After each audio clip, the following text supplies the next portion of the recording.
All right, so let's talk about growth.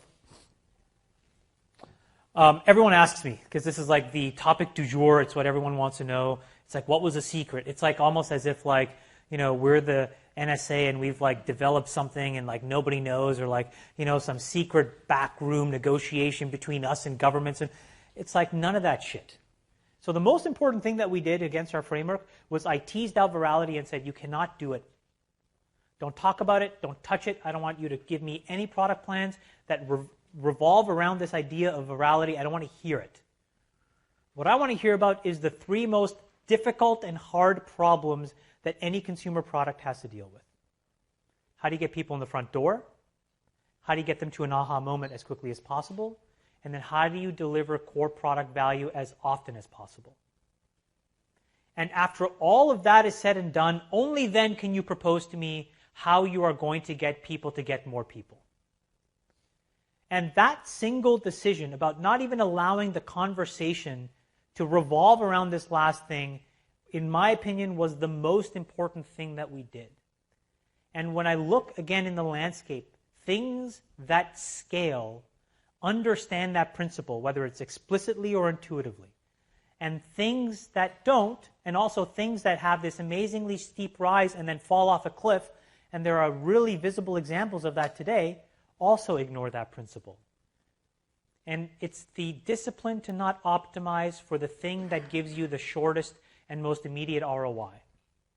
Because that is never the sustainable thing that allows you to build something useful. And then the second is to invalidate all the lore.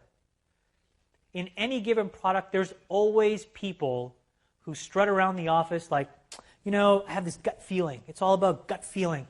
And most people with gut feeling are fucking morons. They don't know what they're talking about. They just don't. Gut feel is not useful because most people can't predict correctly.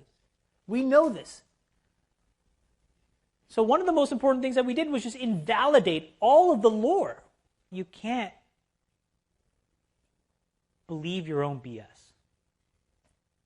Because when you do, you start to compound these massively structural mistakes that, again, don't expose core product value and then don't allow real engagement and real product value to emerge. You don't listen to consumers because you think it's all about your gut. You don't bother doing any of the traditional, straightforward, obvious things that would allow you to answer very straightforward, obvious questions.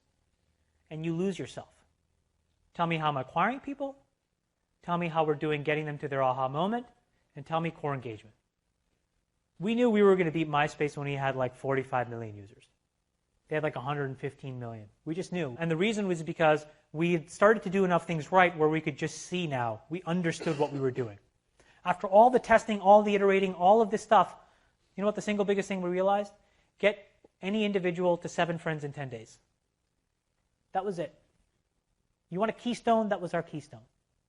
There was not much more complexity than that. There's an entire team now, hundreds of people that have helped ramp this product to 1 billion users based on that one simple rule. A very simple, elegant statement of what it was to both capture core product value, to define what it meant to be able to onboard into a product that allowed you to communicate, to get into a network, to find density, and then to basically iterate around that. And then what we did at that company was we talked about nothing else.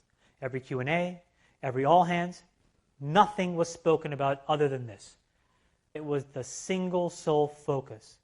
But because we had defined it in this very elegant way that expressed it as a function of product value, it was something that everyone could intrinsically wrap their arms around.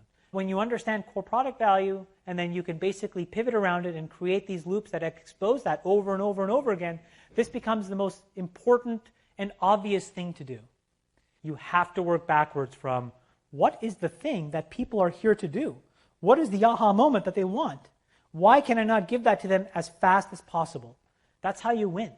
And if you can't even understand what the thing does, optimizing all of this stuff over time, I think it just creates these really bad, crappy companies that all they do is just spam and destroy the internet for everybody else.